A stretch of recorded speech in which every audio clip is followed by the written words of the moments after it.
I've had it with Memberberry Country. Country music does this thing where it goes through phases. Tim McGraw was pretty much the OG of that whole first line of the song is the last line of the song. It gradually became so overused that it was every damn song in the early 2000s. And for the past, 5-10 years, it's just been a whole lot of love songs to Brooks and Dunn and Joe Diffie and George Strait. We get it. You like country music. It's your fucking living. Of course you listen to it. You don't have to tell us about it all the damn time. Write your own shit. I get that Kix Brooks is one of the best guitar players in the world, but write a love letter to somebody else already. Mashup 121 coming in hot. You were speaking my language there. I like pretty much every country singer you just said there. I don't know what the hell you're talking about these days. I don't know if I'm just not listening to enough country music anymore, Twos. That's possible. It's possible. I don't think anybody's listening to as much country music as they ought to. Well, that might be true.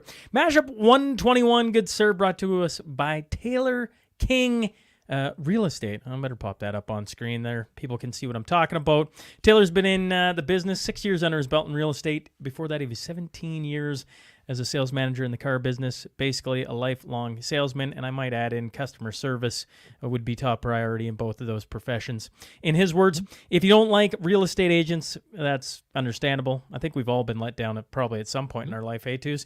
But you've probably never worked with a great one. I think he's talking about himself. And obviously, Twos can attest to that. One who's truly in your corner, who really cares about acting in your best interest and will make sure you get the best possible deal.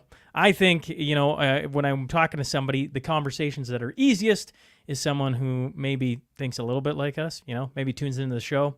He might also be pro-West, pro-convoy, anti-Trudeau. Pro all of that stuff, except for Trudeau, obviously. The first time I ever talked to Taylor, I was going through the process of trying to buy this house, and the seller had done a little bit of bad faith in the process, I thought. And so my realtor, who was very good, but she was just like, well, what do you want to do? And I'm like, well, I wasn't getting a real frank discussion. And so I reached out to him because I knew him from Twitter. And I was like, hey, can I give you a call and just run something by you? And I probably talked to him for about 45 minutes. He made no money on this. He wasn't involved at all. I just wanted to pick his brain and see what he thought. And not right off the bat, but as soon as he, heard my issue, he's like, okay, well, you're right. You're absolutely right. Now you just have to decide, do you want to be right or do you want to buy the house? Fair enough. And then at that point, I was like, yeah, this guy's my guy going forward. So that was pretty cool. And that's the kind of stuff he was just telling us about, how he had not quite the same thing, but a similar conversation with some people who were moving here from out of province. And they thought that they wanted to buy a particular house, and he convinced them that one in a different area was going to be a lot more advantageous. It's one thing, anybody can be a yes man, but it's quite something else to have somebody who wants your best interests, whether you're, because they're selling themselves. And so he'll give you an honest answer regardless of the fact that you're paying him to represent you. And I really like that. Yeah. I tossed in the show notes, his website, and just name if anyone wants to go search it. Mm-hmm. You can find him at tkre.ca. He can also be found on Instagram at Taylor King Real Estate. So there you go. Mashup 121 brought to you by Taylor King Real Estate. It is a Friday, Twos, which means it's Happy Airborne Friday to our military friends, Jamie Sinclair, and that crew of folks. Up Johns. I was wondering what he was talking about in those show notes. Okay. Also, it wouldn't be another Friday if we didn't update people. Coots 2 at 922 days. And one of the new developments there, this is from a Global News report, Crown prosecutors in Alberta have given notice they plan to appeal the not guilty verdicts given to the two men arrested in the 22 blockade of of Coots. And the article went on to say earlier this month, a Lethbridge jury found Olenek and Carpert not guilty of conspiracy to commit murder to police officers. However, the two men were convicted of mischief and possession of weapons for dangerous purpose, while Olenek was found guilty of possessing a pipe bomb, which I think we've talked enough about on this show and a certain roundtable. And with this news coming out, I got 2 roundtables coming up that's going to see a whole cast of characters from Gord McGill, and one of them to another with Jason Levine and Viva Fry, and we're gonna have a whole cast of characters coming on to kind of just pop the lid off this thing, or try to, because it's getting a little bit absurd at this point. Well, I think not only is it absurd, but stuff like this, to a very lesser extent, more so the people who are on the ground in Lethbridge are the ones breaking this days ahead of everybody else. Yes. This article from Global, I could have talked to their breaking of it, but I wanted to point out that this specific Global article was probably about 2 or 3 days after it had been talked about by people like Jason Levine. Yeah, and well, there's, it's an interesting world to watch our media that we'll get talking about here in Mashup 121. So I won't go too long on that. Make sure, folks, if you're watching this live, obviously we're live right now. You're on X. You're sitting there watching on X. Make sure to like and subscribe or retweet it, share it. One of the things about us independents is we don't have where we can force it down the cable TV. We really rely on you folks sharing us, so we'd appreciate a retweet, a like, word of share. mouth. You betcha. And so, if there's any community notes you guys want to talk about, just throw them in the comments right now, and we'll scroll back up to the top at the end. We'll do a better job this week of scrolling back up to the. Yes, if you've got any events coming up in your community, whatever it is, let us know. I know there's going to be somebody going, Mother, I put it in there, and you guys didn't talk about it last week. This week, we're going to do a better job. We're going to hold twos to the fire. We're going to make sure we read them. All right. Oh, it's my job now. You're the one. Okay. One more thing before we get started on headlines. I know, and twos is going really, but this is cool. Okay. Well, there you go. This is Aaron Woodland. New shirt came in today for tomorrow's show. Aaron, solid looking shirt. Of course, I'll toss that in the live stream. That looks absolutely wonderful. Oh, and one other thing, by the way, I got to give you shit. You got to give me shit. Yeah. Silver Gold Bull. SGB. All right. So you're always talking about them. I got a whole bunch of shiny coins and stuff. Okay. Here's the thing, though, that you don't ever mention is that they give a specific discount to the listeners. So it's not just, hey, when you're calling, mention the show because they keep track of that things, but also mention the show because it's cheaper for you when you buy fucking stuff from them. I thought that was kind of implied. But maybe I missed that part. Hey, folks, if you mention SNP when you're buying from Silver Gold Bull, you're getting a discount. Oh, and if you pretend to be 222 minutes, you get a slightly better discount. And there, Mashup shirt looking. Look at that shirt. Come on, folks. Hey, love that shirt, baby. Aaron Woodland, looking sharp. I'll toss it in the comments here once we get rolling. Once Twos starts talking too long, I'll slide it into the comments where you can. You know what? Screw it. We're gonna take 10 seconds here. We're gonna do it. 10 more seconds. Yeah, 10 more seconds. Yeah, because Twos is taking up so much goddamn time this morning. Here, there, everywhere. Twos just won't. There. Okay. It's into the live chat. So if people want to do it, they can. There. Okay. Awesome. It's all done. Mashup 121. Let's start this thing off. Missing scissors cut deep. Okay. Scissors. 36 flights were canceled at Japan's new airport, Chitos Airport, on Saturday after a pair of scissors went missing. Japanese media reported the retail outlet at the airport, which serves the regional city of Chitos on Japan's northernmost island, required to store scissors in a locker. When staff needed to cut something, they went to get the scissors out and they were missing. So then, what happens? Pandemonium. 200 flights delayed, 36 canceled. They made everybody go through security again. Correct. And happily the scissors were found. Yeah, right where basically in the same room where the locker was. Yeah, yeah, I had him in So my pocket the entire time. It kind of sounds like the Liberal government running an airport myself. yeah, but okay, this might sound a little bit racist, but this is an airport in Japan, and they're worried about the danger that a pair of scissors presents. I feel like everybody in Japan is some kind of martial arts expert from all the movies I've watched growing up. And so, I mean, you've got somebody that could just everybody to oblivion. A pair of scissors is not going to make a fart's difference in a tornado.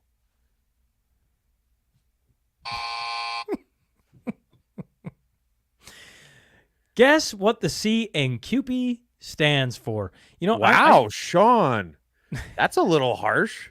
Do you kiss your brothers with that mouth? there.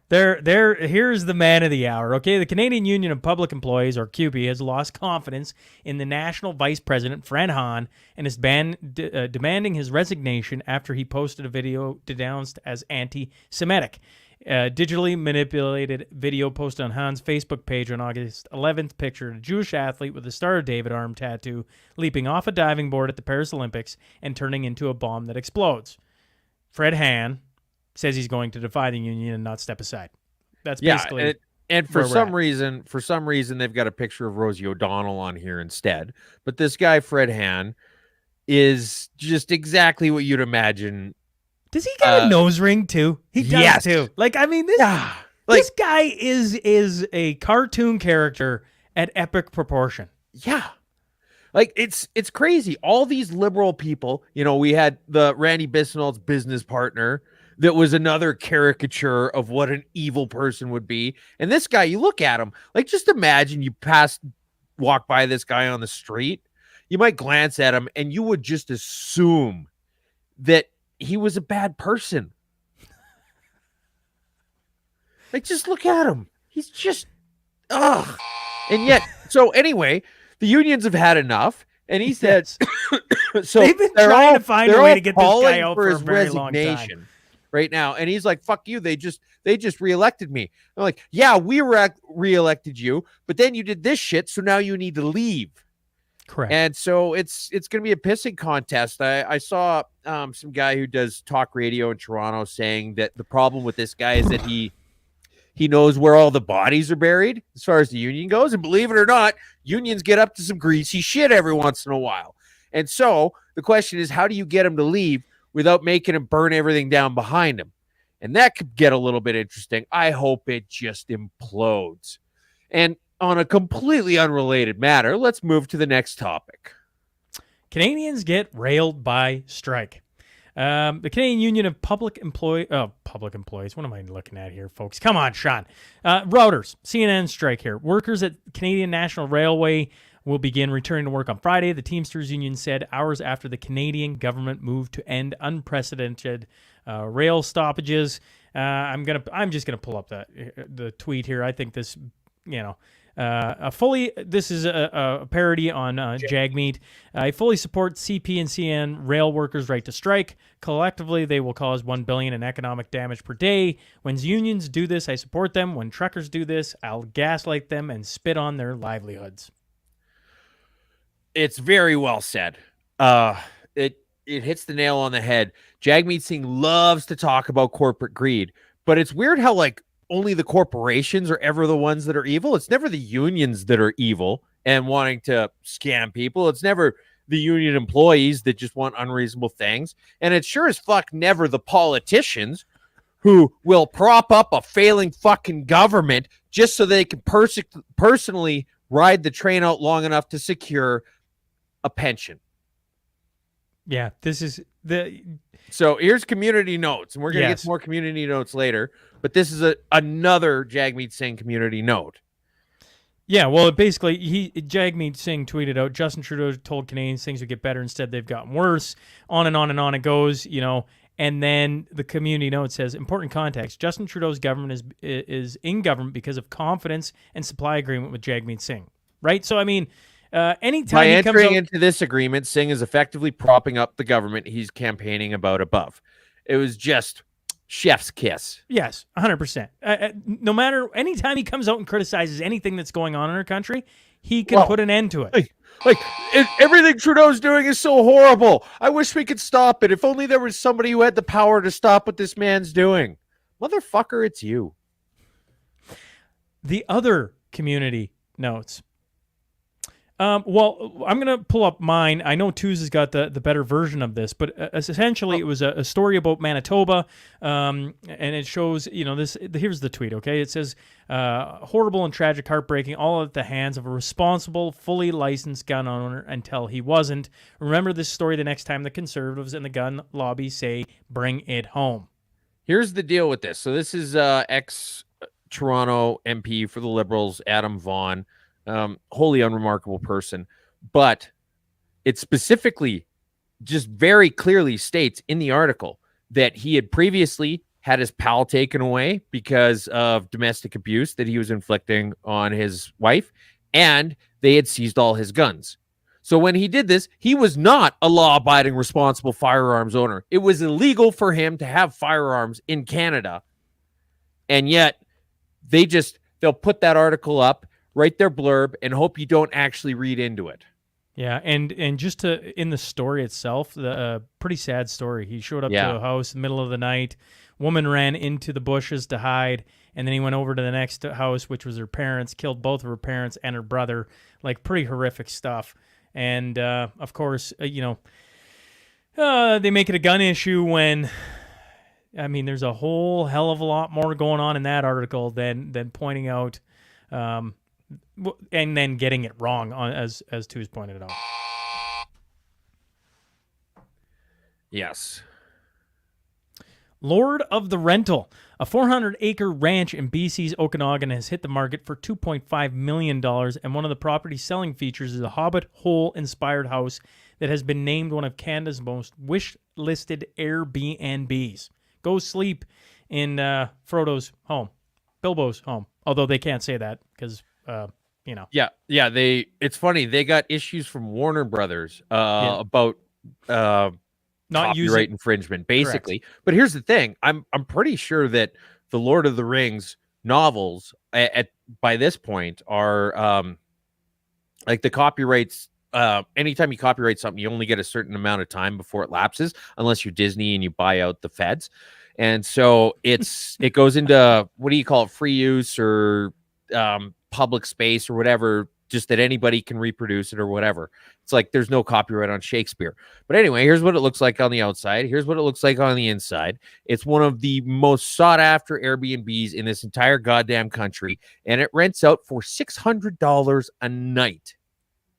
And they're putting it up for sale because the laws around rentals and Airbnbs in BC are getting so fucking difficult that they're like, screw it, just buy it. If you want it, buy it. We're tired of dealing with it. It'd be cool to go stay in it for a night. I don't want to pay $600. I don't know. Nah. I like Lord of the Rings, but I don't like it that much. Exactly. Green Slush Fund update. Don't know why I read it that way. A person by the Trudeau government was found guilty of ethics crimes for rewarding her company the government contracts of which she was responsible. And that was $10 million she got. The penalty, I'm gonna let Tooz play the video so Von Finkenstein can say, and you can sit wherever. I want you just all to sit down for a second. Listen, okay? I don't want you to hurt yourself. I don't want you to swerve in traffic. I don't want you to oops in the kitchen. Just everybody brace yourself. Okay, here we go. Ethics Commission report, the Verschuren report. We've heard from my colleague, Mr. Perkins, that she somehow benefited from the decision-making that she either made or abstained on voting but not recusing herself, upwards to $10 million. You found her guilty of breaching two aspects of the act. I want to know, and I'm sure Canadians watching this want to know, what is the penalty for her? Penalty for her is, as the Act provides right now, basically exposure. Sorry? Exposure. Exposure. Yeah, if you Name want, and you had a conflict of interest, if we expose it, you get it certified, it does damage to your reputation. That's how the Act works. The Act does not have any penalties. except for minor penalties on reporting things. So just to be clear here, okay, this is why we have no teeth on anybody doing stupid things in the government. You go, the ethics commissioner finally in, he's finally doing some thing. Finkelstein is at the hammer here. He's going to be all over it. He finds out, yep, you're guilty, $10 million. Guilty as fuck. And the $10 million. The crime for that? What's the punishment? A little bit of exposure. Yeah. This is exactly the kind of law you would expect politicians to pass. Right? Okay, we get into power. All right, well, we want to use it to benefit ourselves. But we need to make sure that we're being held accountable to the taxpayers because we care about that so much. So, but we need to decide what the penalty for being corrupt is going to be. Well, fuck. What if we just said it was like the worst thing possible for us to be exposed? Like no financial penalties, no remuneration, no paying back, no jail time. No, nothing. The penalty is you're not even getting fired. It's going to be a public announcement. And they're like, imagine trying to sell that when you're passing it. You just be like, trust us, guys. This is the worst thing you could ever do to us. It's really going to hurt your reputation. If you guys are watching and you don't like this show, honestly, the worst thing you could possibly do to Sean and I is to send us bacon. Please don't do that for the love of God. If you're hating this show, do not give us any salted pork products whatsoever. We don't love them. We don't want them. I can't imagine anything more horrible. You know, going back to that video for a second. On this show, 121 episodes of the most profound things to happen. That video, I'm like, this is insane. This is absolutely insane. Okay. Canadian military asked to help with youth in Asia. Oh, that's clever. That's clever. Sheila Gunn Reid and Rebel News have obtained documents showing how Veteran Affairs Canada attempted to hide the paper trail of evidence relating to caseworkers suggesting alien veterans choose to access the medical assistance and dying program. Listen, this was a long tweet. I just pulled one excerpt out of it.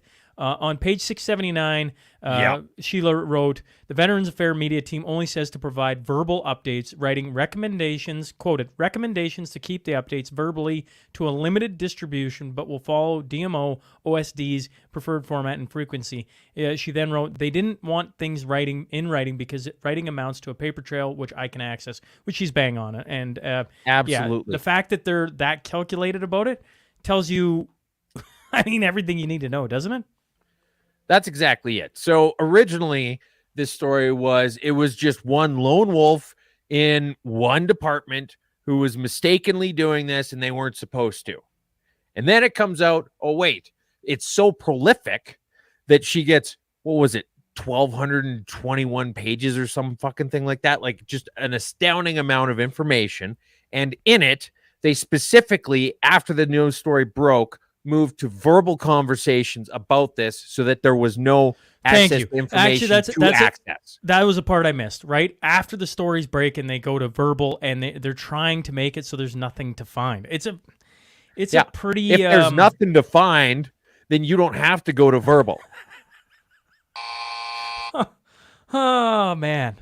Yeah. Global signs off.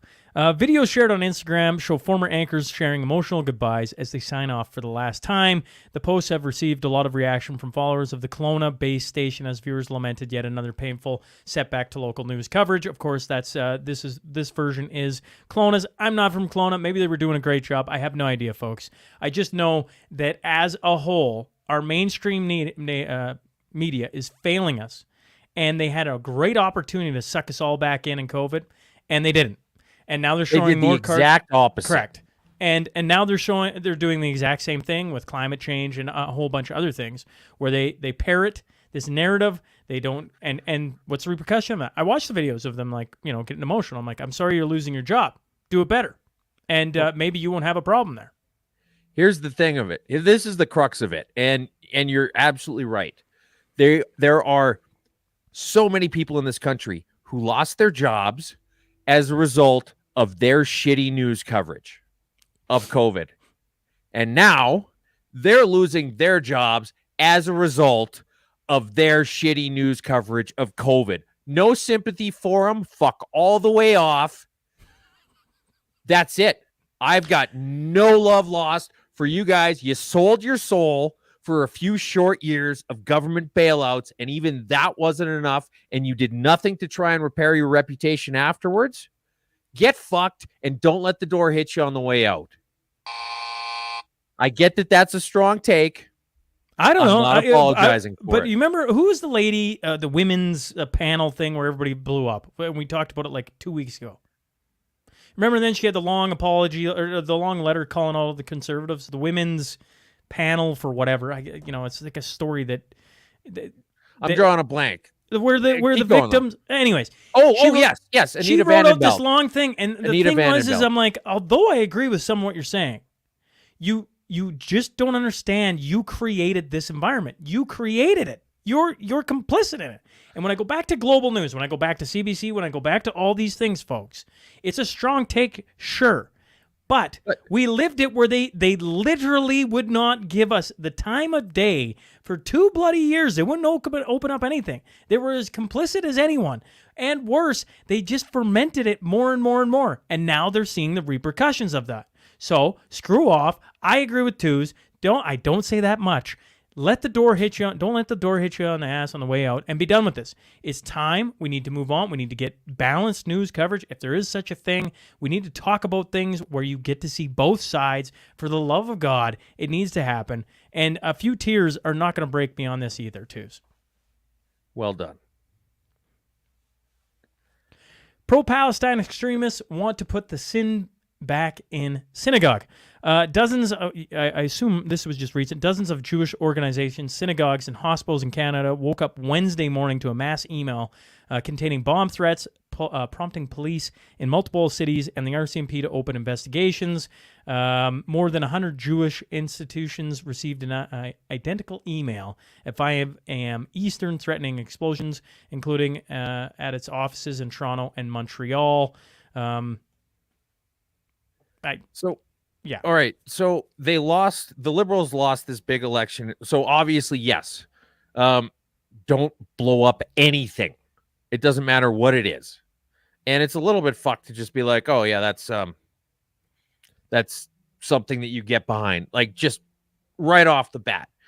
But then the other thing I want to point out is that after the Liberals lost that by-election in downtown Toronto, which has a huge Jewish population, now they're pandering, okay? And so Chrystia Freeland, she says, threats to places of worship and to the Jewish community in Canada are reprehensible. We stand firm against anti-Semitism. Every Canadian deserves to feel safe. Now, I just want to harken back a couple years ago to something like this.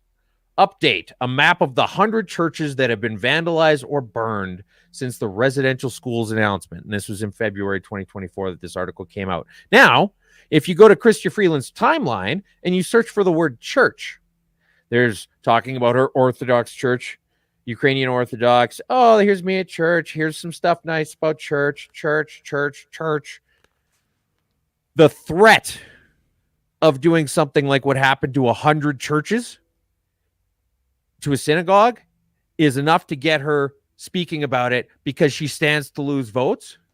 But when it literally happens to 100 churches across the country, she's not even mentioned it once. Now, here's the thing. I don't care what special interest group you're in or if you think it's important or not. The big takeaway from this is that they don't give a shit about you or your group. They give a shit about the votes they're trying to get from them. And I just wanted to pull up this map because I went through that article from True North, and it was these are all the churches that have been either burned down or spray painted or et cetera, et cetera. They've had physically something altered on them in retaliation for the residential school news cycle, whatever you want to call it, right? That storyline. And there they all are. That actually shocked me a bit. It's in every single province and territory. There's been at least one. And so when Twos brings up the Freeland thing, you make a very good point that they're nowhere in her timeline does it show her going Like, listen, there's some things going on here. And Twos, I think you're bang on. I can't believe it. Am I agreeing with Twos here 2 in a row? Ooh. Oh, All right, well, let's try and end the streak. oh my goodness. What's going on here, folks? She knows no Christians are voting for her. The libs hate us. Well, yeah, I guess. I think so. Cash cow payroll problems. Here's from the Regina Leader Post. Saskatchewan NDP leader Carla Beck and healthcare critic Vicky Mowat held a media conference Wednesday near the Jim Pattison Children's Hospital to highlight issues with the administration and formative management system payment processing system. Quoted, "We've already knew that nurses, autism interventionalists, and other healthcare workers in the province are not being paid on time." Beck said the payment issues caused the AIM system are creating another hurdle in dealing with the current staffing challenges in the province's healthcare system. Quoted, "Stuff like this are the reasons why we have some of the worst retention rates for healthcare workers in the entire country." And I might throw in one more thing. Healthcare workers aren't getting paid, and the cost of this train wreck program has tripled from $86 million to at least $240 million. Twos. It's the Phoenix payroll system at the federal level all over again. One of the limited, very limited, a Liberal did this and it was good, was that before Harper took over, the guy before him, they'd figured out that they had the provinces managing, taking care of ensuring that the waterways are clear and covering all that. And then the federal government was doing the same thing. So they had two regulatory bodies at two different levels with the exact same mandate. And so they decided, okay, well, the federal, we don't need to be here because the provincial people are already doing it. So we're just going to close that department. And then Harper gets hell because it actually finished under his purview. And which is fucked up because, first of all, A, it was a good thing, and B, it wasn't even his thing. So everybody gets it exactly backwards. But this, why the hell is the Saskatchewan government paying $250 million to fix their fucking payroll system, and then the federal government with a different payroll system is spending billions of dollars? Why don't they just figure out one that everybody can use, and everybody, I don't know, chips in a few of our fucking dollars, rather than everybody having their own system that goes several times over fucking budget and just balloons in cost? It's absolutely insane. And the other thing is that the SAS party is being a bunch of idiots here. You know that whenever you release a memo in the healthcare world, it's going to a shit ton of NDP people, and they're going to send it on to actual NDP people.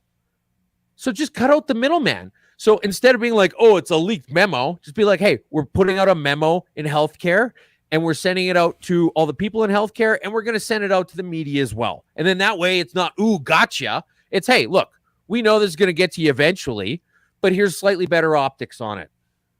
God, am I the only person here who fucking thinks through anything? Michelle Krieger says the payroll issue at SHA is abhorrent. Yeah, I imagine it is. I've never worked for them. I've got some issues with them. So not a lot of sympathy. BC election update. The BC United is attacking conservative parties of BC. This is a tweet. I can certainly bring it up here. Why don't I bring it up? There you can see it. It says, new revelations show John Roustad's candidate for Prince George Mackenzie not only believes 5G is a weapon and the cause of COVID-19 pandemic, but also believes that the credit cards are a sign the Antichrist is coming. Honestly, Twos, I'm intrigued. I'm like, dang, I want to hear what this lady has to say. Her name is Rachel Weber. I think I pulled up a picture of her too. Why not? There you go. There you go. Prince Awesome George. hair. There you go. Rachel Weber. I'm like, this lady, you know, I bet she's interesting around the old supper table. Well, I mean, how many times have the conspiracy theorists been proven right? I don't think either one of those is true, but the conspiracy theorists are pretty sterling track record. And here's the thing. This is a tweet from the BC United Party, right? Correct. This is the Liberal Party rebranding that tried to play them off as being conservatives, and now they're looking to get shut out of the election entirely, and they're trying to steal back support from the BC Conservative Party. Correct. Now, my takeaway from this is pretty simple. If you've got somebody, let's just assume that she is absolutely batshit crazy. You're going to lose all your fucking seats to a party full of batshit crazy lunatics that don't have any grounding in reality. And you're openly speaking about it instead of trying to fix the direction your fucking party's going in. But see they the forest for the trees. Yeah, their tweet talks about, okay, so here's a comment from David. Morning, a bit of good news here in BC. For the first time, polling shows the BC Conservatives are ahead of the NDP, and they continue to rise. The NDP continue to decline. The United, it's like they can't figure out that, oh, those, sure, are some of the conspiracy theories going to be too far twos? Maybe. Right? But I mean, but start proving some of them wrong. That's right. And so they're attacking them for all these. They got all these conspiracy theorists that are running. Well, they're polling like a mofo, and the reason is because we've been right way too too many times. I was waiting for a co-vindication right after this, and Twos didn't give it to me. I should have. But I mean, here's the thing: is that this whole 5G thing? I think it's probably. I can't see there being any reality to it. I haven't seen anything compelling in that argument. But at the same time, Elizabeth May has said on the record that she is terrified of Wi-Fi. Why does nobody in BC go after her? That's where her seat is. Ooh, that'd be fun. Once again, the 5G, I haven't looked into it enough. And so I'm sure because of us saying that, we're going to go a whole bunch of comments, a bunch of texts, on and on and on. And listen, I'll talk about it. I'll bring somebody on the podcast to talk about it. I got no problem talking about it. It's something that, we're going to get into fluoride here soon enough. Spoiler alert. Spoiler alert. So I tell you, I got a lot of time for the conspiracy theorists. I just had Dave Collum on, and he talks about it. You're not a conspiracy theorist? Well, why not, right? Like, I mean, at some point, you got to realize there's a lot of things that are coming up that can't be true, and it's true. The lighter side of COVID. Having a severe case of COVID, this made me laugh out loud. I did not finish this article, okay? Having a severe case of COVID-19 appears to be linked with increased risk of subsequent mental illness, including depression and anxiety disorders, and a new study finds that association is strongest among people who are not vaccinated against the disease. Are these people for real? This is for real. This is a study, and basically, and it's all men who are far more likely. Now, here's where it gets interesting. Do you remember, the official doctrine of the Church of COVID? How many side effects are there? It's safe and effective. It's safe and effective. How many side effects are there? Are you asking me how many side effects? According to the Church of COVID, how many side effects are None. there? None. Absolutely none. There's none. No side effects Correct. whatsoever. The researchers, the incidence of depression in the 4 weeks after a COVID-19 diagnosis was 1.93 times higher in people who had COVID-19 before vaccinations were available, 1.79 times higher among the unvaccinated group, and 1.16 times higher among the vaccinated group, the researchers found. In other words, an unintended side effect of this vaccine with absolutely no side effects is that it decreases incidences of depression.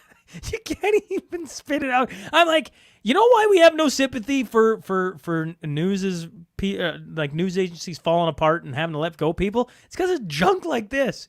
They're literally saying in this that there are unintended side effects of the vaccine. Of no side effects. Of the fact it's safe. I don't know, man. I just, this is why I started reading it. I started laughing out loud. I just went, Twos is going to have something to do with this because I just can't. Okay. Unbuzz me here for a minute because it gets better. It gets better. All right. So this guy, Golden Pup on Twitter, fucking beauty. He did this big, huge bracket because he wanted to know who was the worst COVID person in Canada. And so you got Ryan Imgrund against Joe Vipond, and you've got, Francois Legault against Kieran Moore, Doug Ford with Vera Itches, Trudeau against Bonnie Henry, Theresa Tam was in there. On the other side, you've got she who will not be named, David Feisman, Dean Blundell. She came close to the Final Four. She came close. It's the only thing she's ever really accomplished. And so anyway, he did this online poll bracket. It went all the way back and forth, talked about it for about a week. It was a lot of fun. It was really interesting to see how it went. And then when it was all said and done, Canada's worst COVIDian, There you go. this fucking guy. Yeah. Believe it or not. Yeah. And so it was just a really fun, interesting You know thing that I saw on Twitter.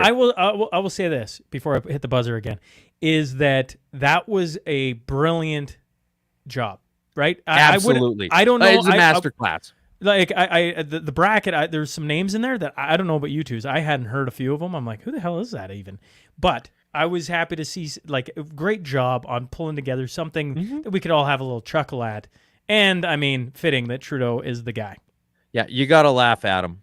I already exited out of the bloody bracket. Would you have had the him versus Fizman in the final?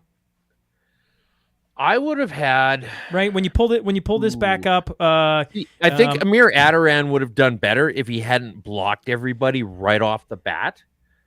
But I feel like Kaplan Mirth would have definitely gone to the finals. To the people She's watching, probably just the craziest person. I'd be curious, like who you would have had as like was it Trudeau for you, or was there somebody else? Because you got listeners across the country. Who would have been your the worst of the COVIDian era? And I was like, to me, I almost would have. I know like it's a beautiful bracket, but I thought like weighting them. Like drawing it out for an extra week where you could have, instead of putting them had the tension building up and you have That's people going back and forth. Yeah. You basically have like sportscasters talking about it. Because Trudeau's a every week. heavyweight, right? Yeah, he should have been ranked number one from the get-go of all. But one he side went of up that against bracket. Teresa Tam in round 2. Right, Teresa and Tam who should have told been everybody to have sex with glory holes. Right. So I'm like, Teresa Tam should have been ranked number 2, which means they don't fit it. She should have made Final Four. Right, like those two morons. That's he my grouped fault. it. He didn't group it so that I know. This is me grouped playing media Monday with morning quarterback. science and doctors and social media influencers. It's funny that he put she will not be named under media and not social media influencer. But anyway, I agree. we're done talking about I her. agree. All right. CBC sucks of the week. In her testimony, former CBC reporter Mariana Kloak admitted, "We betrayed the public. We broke their trust. I had witnessed the collapse of journalism. We were, in fact, pushing propaganda." That was in her I wanna show this video. Yeah, National Citizens Inquiry testimony. This is 2.5 minutes. I'm probably going to play the whole thing. Yeah, that's fine. That's fine. I think it's important. Listening to. We betrayed the public. We broke their trust. And we had been riding on a reputation of excellence for years. And now we were quickly shutting down one side of the debate. And how were we doing that? We branded the doctors and the experts the CBC chose that we used in our stories. We branded them as competent and trustworthy. And those who questioned and challenged the narrative were portrayed as dangerous and spreading disinformation. And that was regardless of what their specialty was, what their background was, and what their experience was. And I just also want to sort of give you a window into how this affected me personally. As a veteran journalist, I had solid contacts in the community. I had people calling me with stories. So I was seeing and I was hearing and I was absorbing all their stories of suffering and pain, and they were sharing them with me, and these stories weren't being told. Some of those were from the vaccine injured. Some were from people who had lost their job because of their vaccination status, those whose families had been blown apart and they'd been ostracized, university students who were depressed over repeated lockdowns and mandates, and parents who were calling me that were agonizing on whether they should vaccinate their child or not.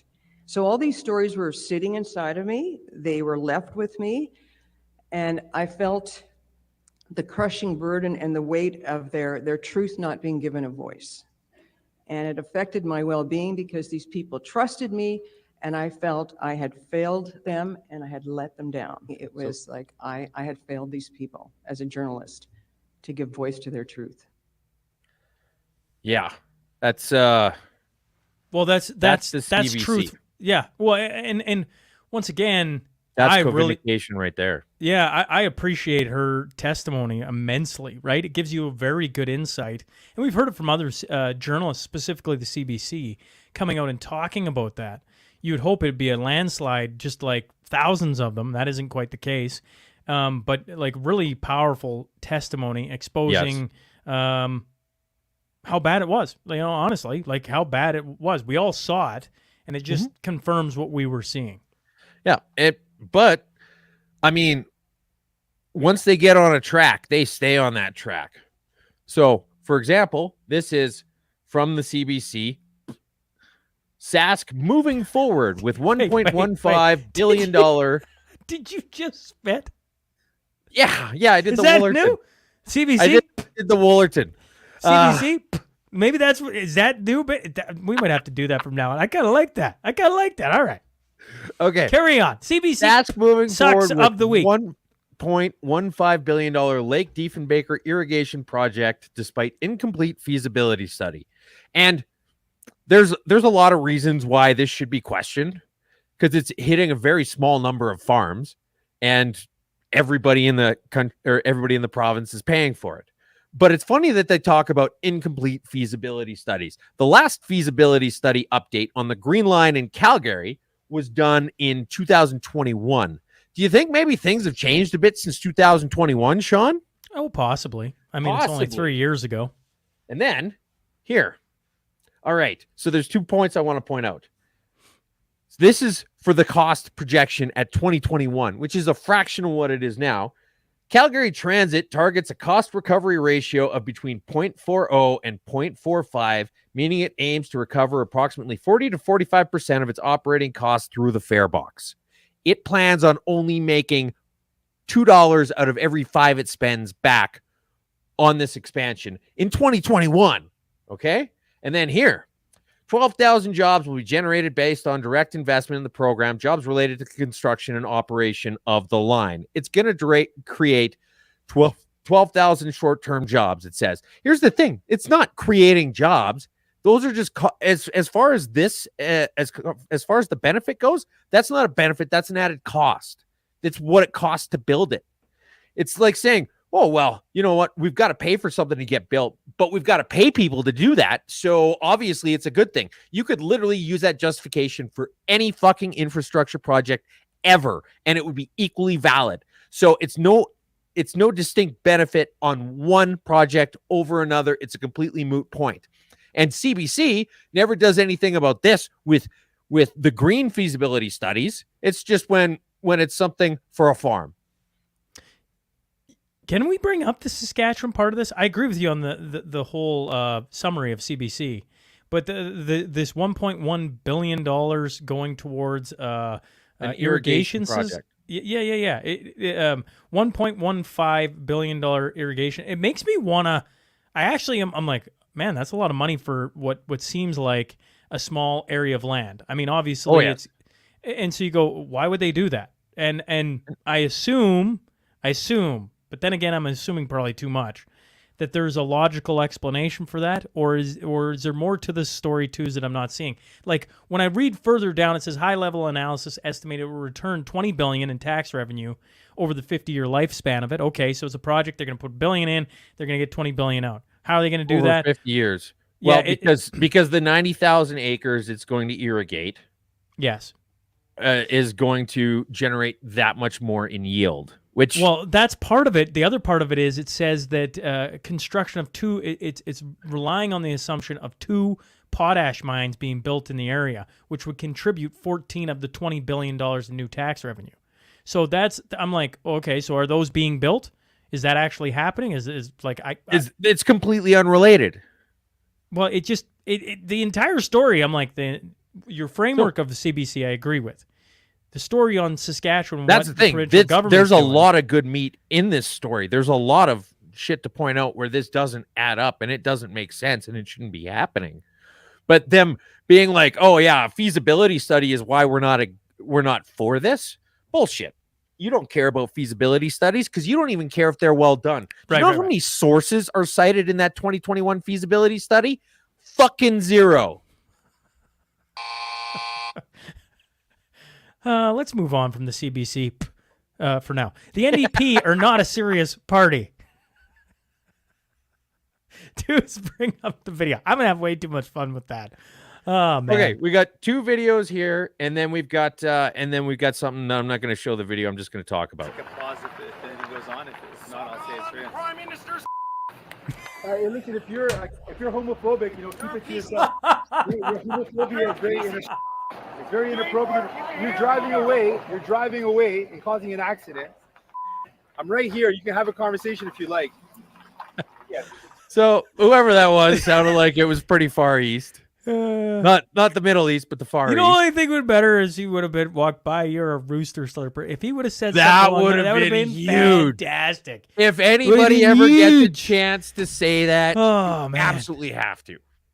he drives by him and says, "You're sucking on the prime minister's cock," right? That's what he says when they blurt it out. Like, Okay, and then here's the other one. You got to watch the video. For those of you listening, he's holding up a bag of apples. and a thing of baby formula. Potatoes, 1 bag of potatoes. A sack of potatoes, 1 bag of potatoes. Yeah. So how do you like them apples? Now, here's the other thing. Like, not only is he stupid and silly, but here's this video. I'm not going to show it, but the tweet is Jagmeet Singh says his solution to the housing crisis is to ban evictions, deny landlords mortgage insurance, and use Crown land to provide homes below market value. Now, if you're going to be a landlord and you want to purchase a rental income property, the minimum amount you have to put down is 20%. Now, the CMHC fees and insurance apply to down payments of less than 20%. So, by default, if it's a rental property, you're putting more down than the CMHC will throw insurance on. So, they're 2 completely disparate areas. There's no overlap between them. Below 20%, CMHC insurance. Above 20%, rental properties. This guy is doing a press conference where he's talking about something he does not fucking understand in the least. And he does it all the goddamn time. The NDP is not a serious party. Gay pride cometh before a fall. The Liberal Party of Canada, the City of Ottawa, are just some of the organizations to back out of this weekend's Capital Pride Parade. The Liberals are backing out Correct. of a pride parade Correct. in Ottawa. Correct. You heard that correct. And it will be the first time in more than 25 years for the City of Ottawa and its employees that they will not participate in it. And why? It's a wave of backlash after Capital Pride issued a statement expressing solidarity with Palestinians and accused the Israel government of pinkwashing the ongoing Israel-Hamas war by citing its LGBTQ2S plus inclusivity in an effort to draw attention away from its actions in Gaza. This whole thing is just devolving into absurdity. The official Palestinian stance on gay people is that they need to be thrown off roofs. And you've got gay people ostracizing themselves from everybody that's their traditional supporters just so that they can support the people who literally want to throw them off of roofs. You know, this is what comes to mind. Hope they don't shit on you, Bubbles. Shit on me? Who? Shithogs. Big, dirty shithogs. If we are living in insane times, man, I haven't played that clip in a long freaking time. It is it is the funnest, hilarious thing to watch. These things that you're like, what is going on right now? So who's fighting who now? I can't. Yeah, no kidding. Donald Schwartz, make Canada sane again. No freaking kidding. We don't usually show comments that are all caps, but I made an exception for that one. Don't get high on your safe supply. The Ontario government's decision to shutter multiple supervised drug consumption sites. Can I just say, Tooz is on. I don't know what's going on with me this week. I'm in a very good mood. Tooz is on point with his with your titles today. Like your headlines, fantastic. Yeah, it's because I was uninterrupted. Is that why? I feel like you're not sick. Maybe you got a good night's sleep, And I can't, probably a couple other ones, because but you've made me laugh like 3 times. He's had me agree with him twice, folks. Something is definitely off with Mashup 121. The Ontario government's decision to shutter multiple supervised drug consumption sites in Toronto runs counter to the expert opinions it sought about one of those sites. In the province's decision to shutter consumption sites within 200 meters of schools or daycares announced Tuesday, it has been welcomed by some and heavily criticized by others, of course. Quoted, evidence shows that consumption treatment services are a necessary public health service implemented to save lives and prevent accidental overdose deaths, says the supervisor's report of CRCHC in April 2024. I don't know. Tuesday, I don't know. They're closing down things within 200 meters of schools and daycares. Yeah, and they're mad about that because this is the same thing BC was going through a year ago, where people were racist for saying that you shouldn't have syringes on playground equipment. And I love the fact that they're saying that what we know is that where they're located, there's been a massive reduction in overdose deaths, and calls to paramedics. They've been successful at reducing overdose deaths. We are concerned about the reduction in access to supervised consumption, which evidence shows it saves lives, reduces pressure on emergency services, and helps connect people to treatment. You talk to anybody in emergency services, and they will tell you the exact fucking opposite. And they're complaining, we should start with a pilot. See if it reduces mortality and overdoses and connects people to recovery sites, check their outcomes, evaluate it, and then roll it out as a model. You do have a pilot. It's Vancouver. They're saying, oh, yeah, we don't have any evidence for this. It's not evidence-based. Van-fucking-Coover. And actually, I jumped the gun here because this was a great tweet. If druggies can have the government pay for their expensive, hard drugs, how do we get a safe drinking site going? I have an addiction to expensive scotch and tequila. I feel like this somehow qualifies for a government subsidy. Somehow. Okay, absolutely right. And it's funny because you'll see people on Twitter making the exact same argument from the other side. They'll say, well, we've got supervised consumption sites for booze. They're called bars. But here's what I have to say about that. When was the last time you sucked somebody's dick for a shot of tequila? Tooz, do you have the Andrew Coyne tweet up by chance? Can you show the video of the lady on CBC, or do I got to show that? Yeah, I got it right here. Let's show her right here. So, do you want the clip? Yeah, I want you to play the clip. CBC's so-called expert. Yeah. That you don't close an essential services. What are we going to close next? Are we going to close cancer treatments because people drink alcohol and alcohol produces cancer? Are we going to close them? Well, they did close down a lot of medical stuff in the past few years, and I don't think they're interested in doing it again. But so this guy, Sebastian Skamsky, which is just a classic Ottawa name, by the way. Skamsky. He's I think he's the comms director for Polyev or something like that. So CBC's so-called, quote, expert with 23 letters behind her name deems Trudeau's crime-ridden drug dens essential and equates them to cancer treatment centers. These are the wacko experts that Trudeau uses to defend his drug disaster, and he goes on. But Coyne, who's just famous in Canada for having just terrible shit takes on everything. Yeah. But they like to prop him up as being like the conservative voice. And so anyway, he says the key phrase here is the sneering 23 letters behind her name. Experts are to be dismissed in the Polyev conservative view of the world, not in spite of their expertise, but because of it. Here's the thing, okay? I've got 6 letters after my name. And generally speaking, the more letters you have after your name, the less real-world experience you have, and generally the shittier your opinions are. It's not saying that you're not educated. It's saying that you have a very, very biased interpretation of how things play out in the real world. And intentionally misconstruing that is just classic Andrew Coyne. And I wanted to just point out with that video, that was the CBC live, and she was talking about trying, this is why this is dying twos. She's talking about a safe supply site being equated to cancer treatment. And the whole story reads like, do you think the human population of Canada is that stupid? The article's talking specifically about safe supply, not all of them, This one is talking about safe supply near schools and daycares. You're a moron. And this is why CBC needs to be shuttered. Okay? Absolutely. Liberals' annual affordability retreat.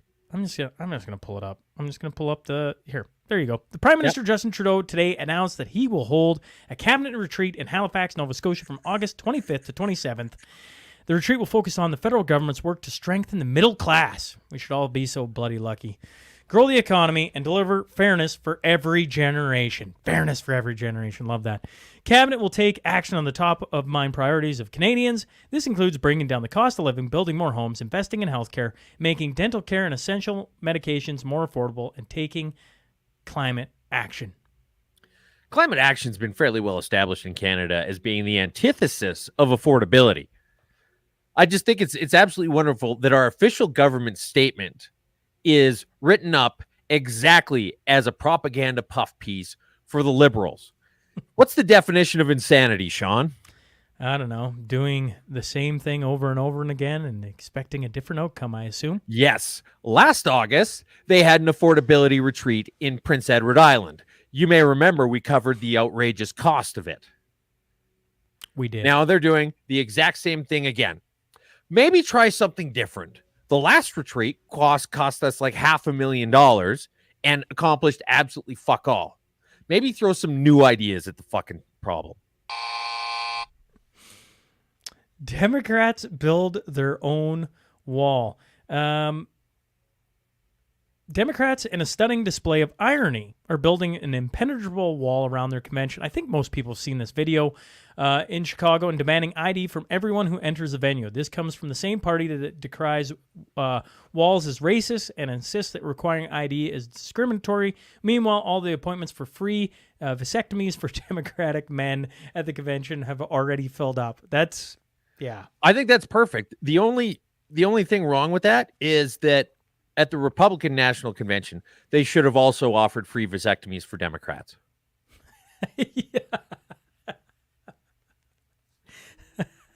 Man, the video, I don't know. I don't even know if I need. Walls are racist. It's racist to demand ID, but we're going to do that at our convention. But I do like the fact that they're sterilizing as many of their voters as possible. You know, it's funny. Gives me hope for the next generation. Since that convention's been going on, the X has been alive with some pretty funny stuff coming out of there. People sharing videos, et cetera, et cetera. It's been interesting watching, right? Like, I mean, obviously, a Democratic convention is the United States once again. So I sit here in Canada and we bring it up because, you know, like it's silly. Yeah, it's silly. But I mean, they told everybody that Beyonce was going to be there. Come to the convention. Beyonce is going to be there. Beyonce is going to be there. And then when Beyonce was supposed to take the stage, Kamala came out instead. Update: Venezuela. Venezuela's Supreme Court has backed President Nicolas Maduro's claims that he won last month's presidential election and said voting tallies published online showing he lost by a landslide were forged. The ruling is the latest attempt by Maduro to blunt protests and international criticism that erupted after the contested July 28th vote in which the self-proclaimed socialist leader was seeking a third 6-year term. Yeah. The High Court is packed with Maduro loyalists and has almost never ruled against the government. See, that's the thing. Like, when everything's climate change, if something actually was climate change, we wouldn't believe you because you've said everything's climate change. When everything's racism, nothing's racism. And when the High Court always sides with Maduro, no matter what, it has no credibility.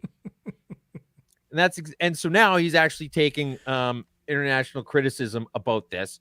And so opposition volunteers managed to collect copies of voting tallies from 80% of the 30,000 polling booths nationwide, which showed Edmundo Gonzalez won by a more than 2-to-1 margin. The official tally sheets printed by each voting machine carry a QR code that makes it easy for everyone to verify the results and almost impossible to replicate.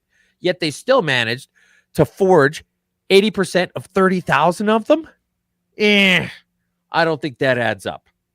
The government has claimed without evidence that a foreign cyber attack staged by hackers from North Macedonia, of all random places, of course it's the Macedonians, They're so lazy all the time. And when they finally do something, it's interrupting an election in Venezuela because they hate each other.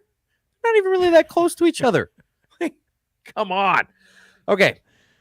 So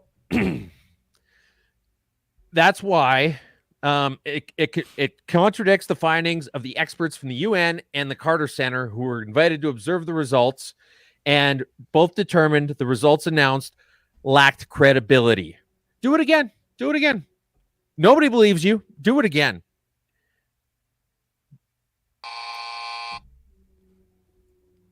Manhunt. Bigfoot. This is an actual picture that the Toronto police released of a sexual assault perpetrator that they're trying to track down. Correct.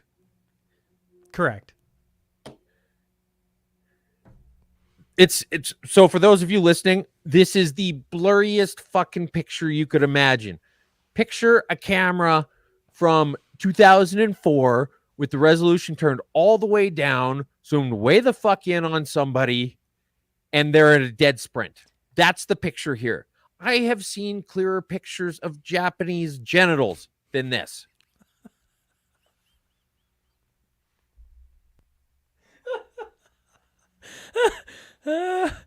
Oh my God. Tooz, I don't know what you had this morning, but you need to do the exact same thing. Japanese. Maybe I'm goofy this morning. I don't know what's going on here today, folks. Oh boy. Yeah, I don't know what to say about that. I don't know. Wow. Oh man. This has been a fantastic morning. 121. I should just wrap it up right here. No, it gets better.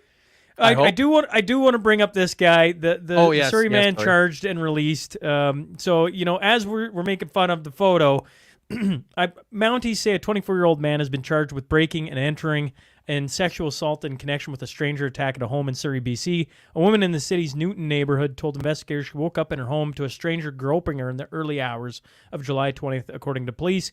Jatinder Singh was charged last week with 1 count each of breaking and entering and sexual assault.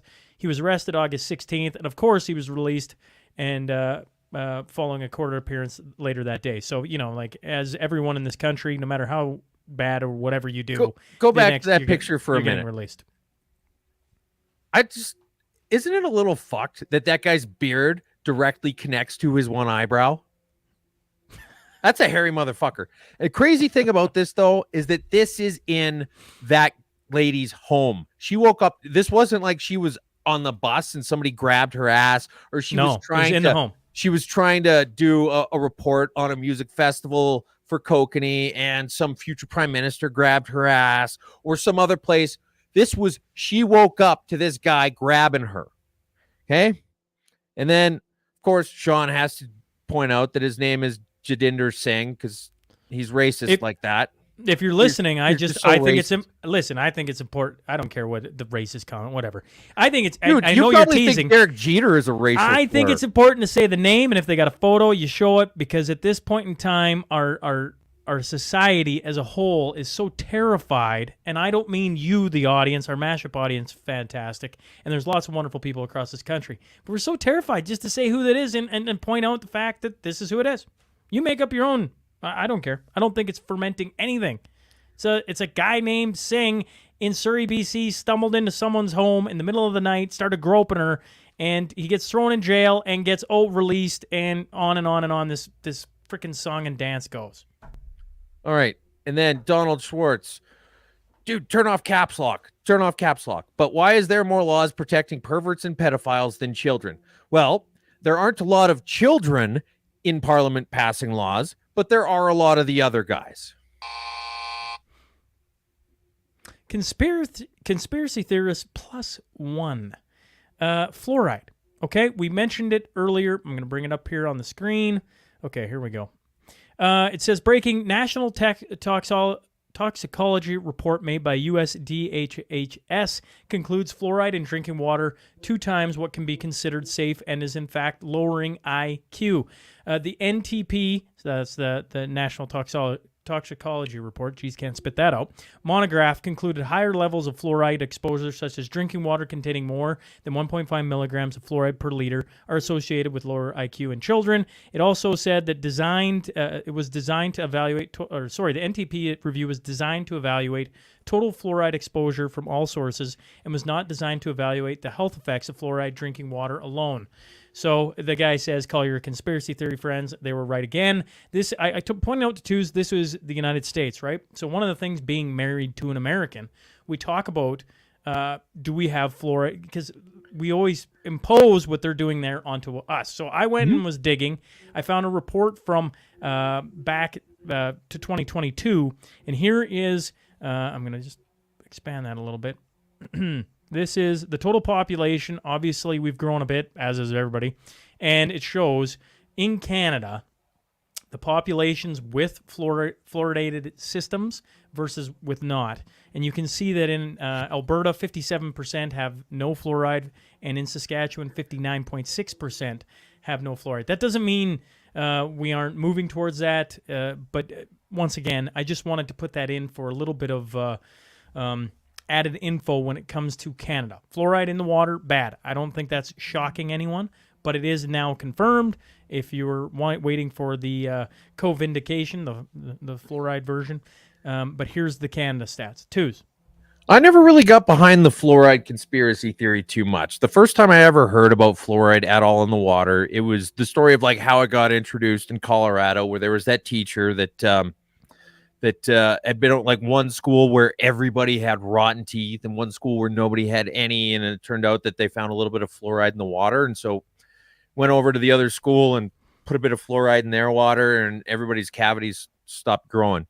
And I was like, okay, well, that seems fair enough. I never really thought about it other than that, and I don't know a lot of the finer points of the fluoride conspiracy theory, but it seems as though there's some validity to it. I guess I need to get a better tinfoil hat. Everybody's all disappointed in me now. Like, Twos, you don't even know about the fluoride? Oh, Glenn, it's been bugging me this whole damn episode. And every single time he does it, I button up. I'm like, no, that's fine. That's fine. He does it all the time. He does it with the name pronunciations. Glenn Giebert, fermenting or fomenting? Dude, it's fomenting. It's fomenting. And you've got me and Glenn foaming at the mouth every time you say fermenting. Hey, Glenn, get over it. Hey, Twos, I don't care. Fermented, baby. Let's go.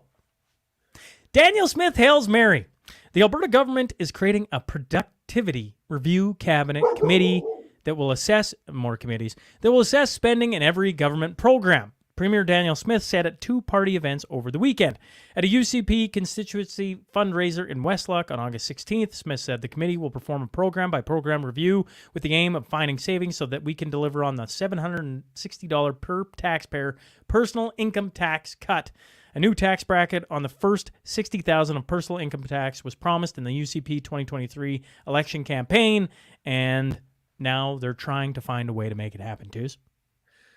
Basically, for those of you playing along at home, here's how the timeline's gone. Is that Danielle Smith came in rip-roaring libertarian. We're going to cut all kinds of taxes. We're going to get rid of stupid programs. We're going to stand up to the feds. We're going to get our own pension and our own police force. And we're going to do all kinds of rah Alberta sovereignty, what's actually good for us instead of what's actually good for Toronto for once policies.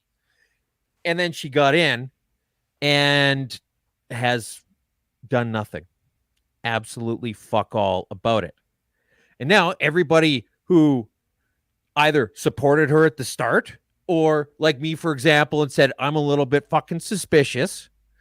And they're all getting together and saying, this is not what anybody wanted. What you're doing, you may as well have voted Notley in for all that Danielle Smith has been doing lately. So she's got I don't know if I can agree with that, but carry on. Say at least to some extent. She's done nothing. She's done vote Notley in. What have you been sniffing now this morning? Now I'm curious. I don't think you get Notley over Danielle Smith. That's an insane idea. That's an insane idea, and you know it. Danielle Smith has basically, you know it, Twos. She's been coasting. She's just, we're in. I'll give you this. We don't want to piss anybody off. If we cut any money, someone's going to get pissed off somewhere. And they're going to vote NDP because they're going to give everybody money all the I will time. give you coasting.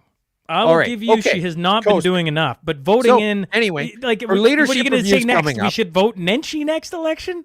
Come on, get out of here. Her review's know- coming up here in a few months, and Correct. this is just a last ditch to be able to come in like the day of and be like, I know you guys have been mad for 2 years, but look, we managed to save $760.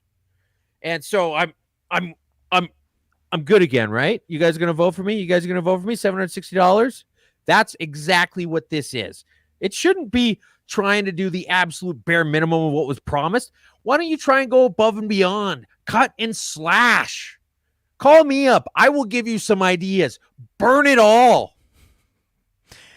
I'm not going to argue with you on that. The first year, not everybody was upset with her. They were waiting. You know, the thing was, well, I guess we're waiting. Well, okay, it takes time. But 2 years in, everyone's upset, and it's becoming more and more relevant. But I think a lot of conservatives are saying, so who is going to take her place? Who are we going to put in that spot? Here's the thing: is it she? Okay, it's not as though you need to pick a successor and then fire somebody who sucks.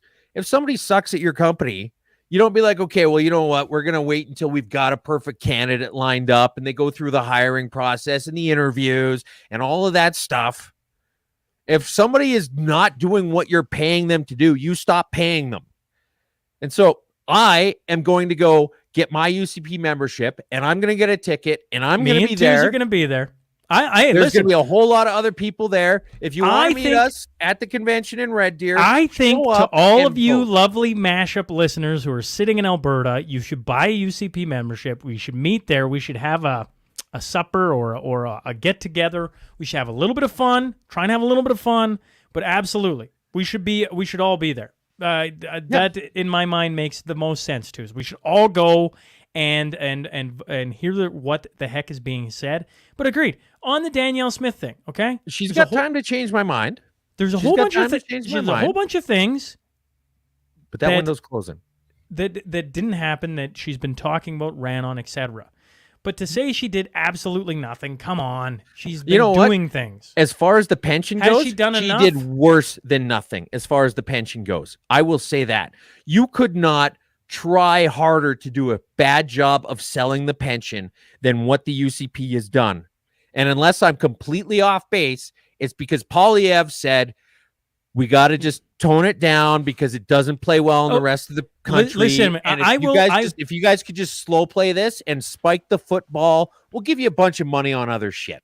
She's dragging her feet on the pension because it looks like Polyev. No, she's not dragging her feet. The communication on it has been utter garbage. Right. Well, okay, garbage equates to dragging her feet because dragging her feet would be better. The communication has been so poor that it does absolutely nothing to bring people over and further cements the people who are against it and the people who are leaning to be against it. If she had just done nothing, it would have been better for the overall support in the province of the pension. That's interesting. Vance, most conflict happens over unmet expectations, and she really let you guys down. Yeah, you're telling me, buddy. Well, everybody's been waiting for her to do like 5 things, right? You know, I don't know. Pick one and do it. Mine's a really, there's lots. Okay. Mine's a really stupid, easy one that I feel like is easy. Is the fuel tax not easy, Toos? Super easy. It's $6.5 billion surplus. Cut that fuel tax. Cut the fuel tax. I don't even understand it. It's so simple. Just do it. Now the police force, it becomes a little more difficult. The pension, I understand, becomes a little more difficult. And I actually understand your frustration. And I go, yeah, I don't know. You said there's going to be a referendum. So let's move towards these things. I'm going to see about, we're going to see about trying to get the premier back on the show. One, let's see if we can't get her back on. Maybe I should just take back everything I said. No. Yeah, listen. I'm kidding. I know, but when Danielle Smith was on radio and she used to have Kenny on all the time, she didn't put on these, and just glad hand him. She went after it. Mm-hmm. I respect Danielle Smith. I'll say that over and over again. But things need to happen real fast because Albertans aren't like other places in this world. At least I don't know too many places that are like this place where it's like, listen, you're not moving. So you're either going to start moving for us or we're going to oust you. I actually get that sentiment immensely. And you can see she's trying to adjust, because that's why she's going to all these small communities, or not all of them small, but that's why she's doing this little tour. It's because the leadership review is coming up. It's Yeah, not because she's putting it off to the last minute. Sure. Well, I've Pretty said dangerous. this. Listen, Tooz, me and you have talked about this off air lots, and I'm extending this just a smidge here by a few minutes, obviously, folks. That she has done. Not when it comes to all these communities, all these rural areas, all these conservative areas, every one of these has moved away from mainstream, which means they're listening through different places, such as the podcast or other alternative means, right? I'm by no means the only one. There's lots. Yeah. And the Mashup is by no means the only one. But we are in that conversation. And she does, I don't know, have you seen her hop on a bunch of different things? I've seen her on the Canadian Taxpayers. I've seen her there. Yeah. I've She seen her hopped on Ryan Jesperson. Yeah. 630 Ched. Mm-hmm. Right? But I mean, I don't need somebody to do a talk show circuit. I'd I rather have somebody who I couldn't even remember the name of. No, what I'm saying with the circuit though is if you are losing your base's opinion, like what are they saying? You can't stop talking to them for a period of time because their concerns matter. And now she's doing this circuit trying to figure out what matters to them, even though she knows.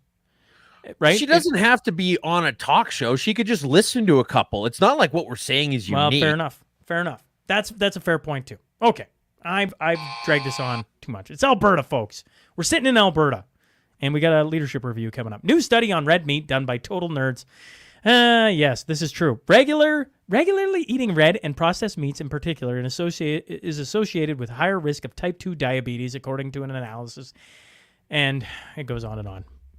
Yes. Okay, this is interesting. Okay, first off, look at the picture here.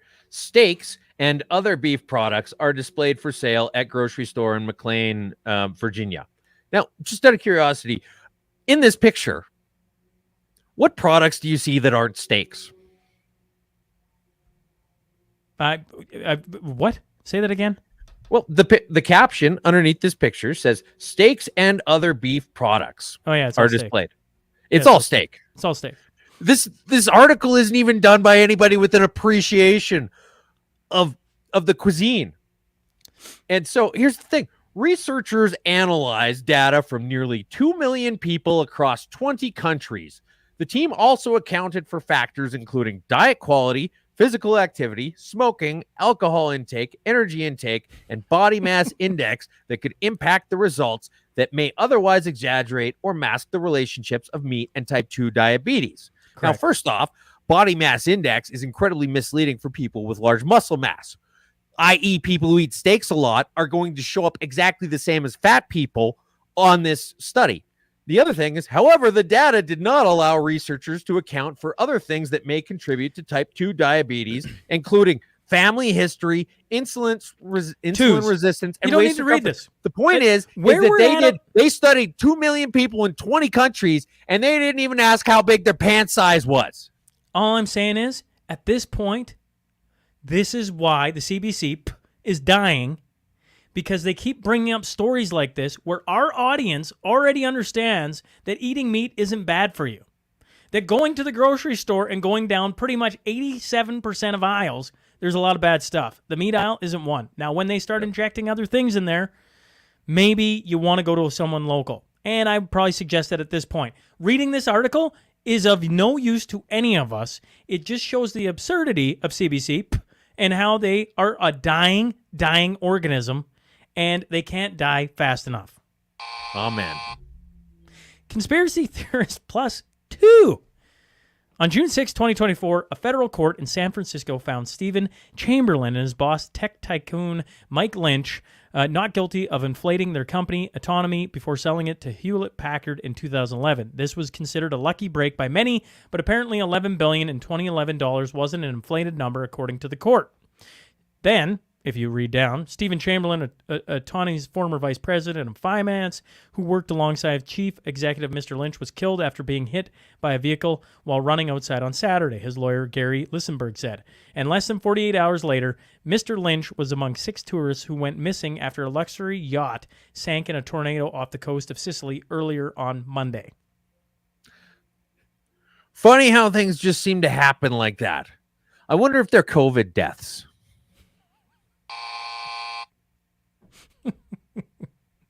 Can we please get to everyone has a price? Thank you. Charles freaking Adler. Everybody's been waiting all week for it. I've been waiting all week for it. I've been waiting for Tues to sound off on this. Ladies and gentlemen, this is why you purge your feet. I'm bringing up Tues's tweet here of a whole bunch of things Charles Adler said. If you hadn't heard, Charles Adler getting appointed to independent Senate placement for Manitoba. And then, of course, since then, it has been absolute insanity of tweets coming out that he'd said and on and on and on. And then the Assembly of Manitoba Chiefs wants Canada's Governor General and the Prime Minister to rescind the Senate appointment. Yeah, not even they're against it. They're actively calling for him to be removed. Correct. Okay, so this is just, let's just go for a quick little walk. Wipe the slate clean by abolishing current Senate from Charles Adler. Cleaning out the Senate barn is not complicated. Pay him $100 a month and no pension. The whores won't take the job. Great app to help us laugh at yourself. Taking yourself seriously is risky. You could wind up in the Senate #worst nightmare. Do you think the root cause of Senate scandal was 2 bad hires with network TV experience? This coming from Charles Adler, a lifetime media person. Nigel Wright says email he told Senate to cease until they check with him. Sober second thought, or is Senate a clunker driven by power drunks? Supreme Court strikes down prostitution laws. Senate will no longer be the only legal brothel in the land. Senate is a sewer that needs to be terminated. It doesn't justify moral or legal crimes, but here's some news. Red Chamber passes assisted dying. Senate is a watchdog. A watchdog guards you. The Senate isn't guarding you any more than the wolf is guarding the sheep. CPC should propose Senate abolition in first term of a new government. Let the post-Senate era begin. But when you get offered a lifetime appointment with a pension and a very healthy slush fund of travel expenses and per diems, you seem to just forget all that exists. And then not only that, there were 2 appointments. Well, okay, first off for this. Yes, he got appointed in Manitoba. And I get the fact that Manitoba is not exactly the cream.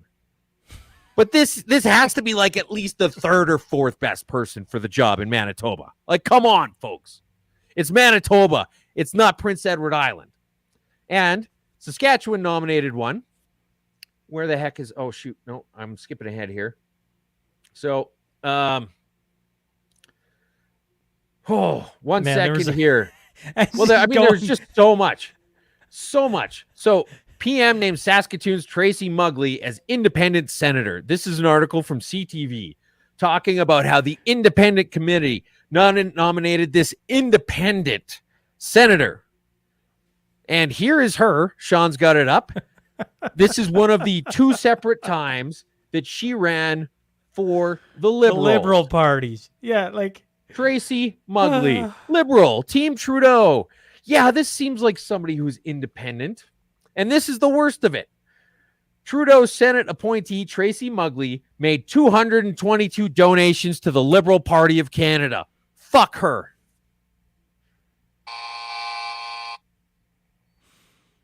Oh, man. Yeah, it's a sad day. Great Britain faces prisoner housing shortage. Just show the video, too. I think you just got to pull up the video and show this. Basically, well, I mean, if you show the video, he's going to say it all.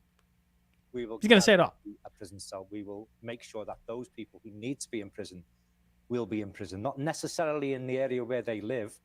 They may be 200-300 miles away from home, but we will guarantee people a prison cell. The numbers are so tight there. How can you make that guarantee? They are tight, and that's why we've initiated Operation Early Dawn. So basically, the easiest way to describe it is 1 in, 1 out. So as people get released, we can then pick up people from police cells and take them to court. And we will triage that 3 times a day. We will guarantee a prison cell. There you go. They're going to guarantee a prison cell. So the prison cells in the UK are full, but they're arresting all these people for saying mean things on the internet, but they've got nowhere to put them. And so they are now prioritizing mean things on the internet over actual fucking criminals serving actual fucking jail time. Correct.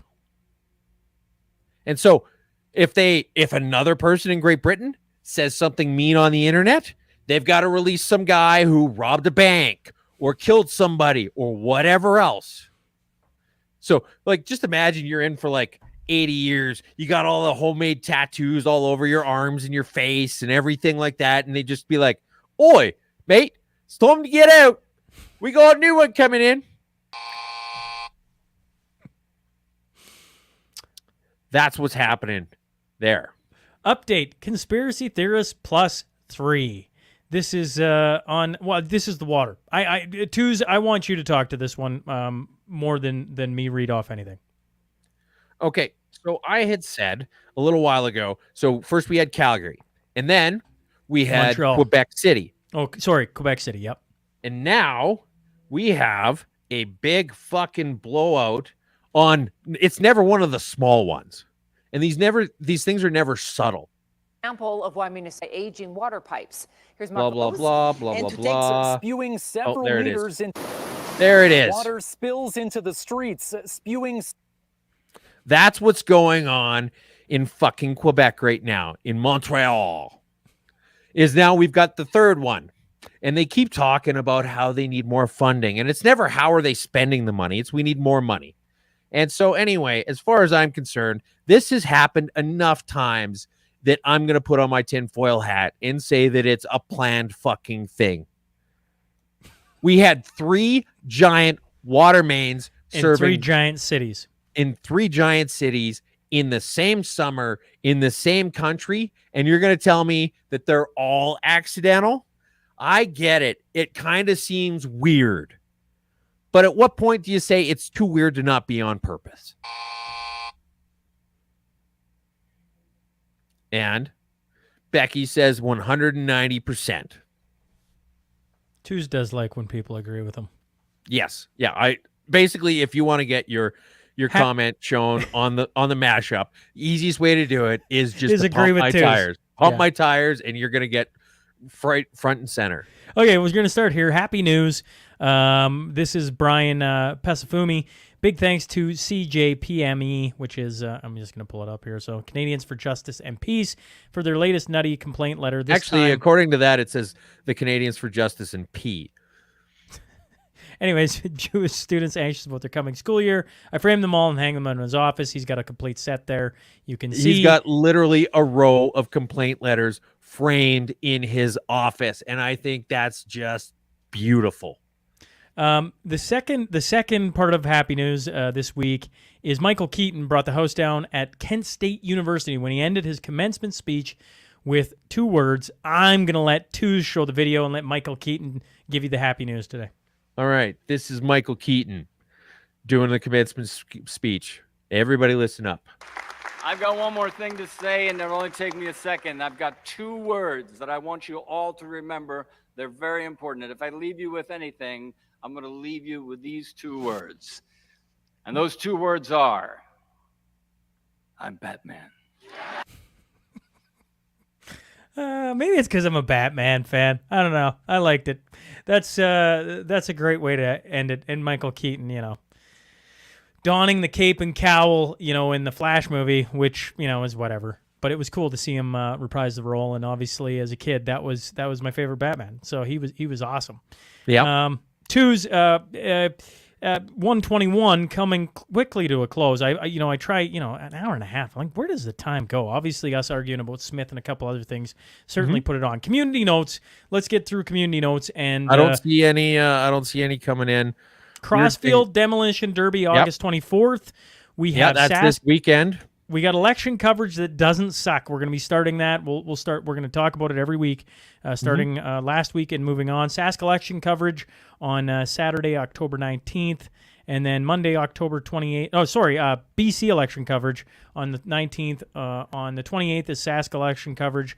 And we're going to have a little virtual fun on the U.S. election on November 5th. So that's some... Heads up, Vance. We're going to tap your shoulder for that, too. Yeah, absolutely. We're going to tap a whole bunch of shoulders to see if we can have some fun with it. But that's for the Mashup community. That's some dates to pay attention to. We're going to have a little bit of fun on election coverage. We're going to try and make it so it doesn't suck. And so that's coming up for this channel. Anything else, Twos? That's it.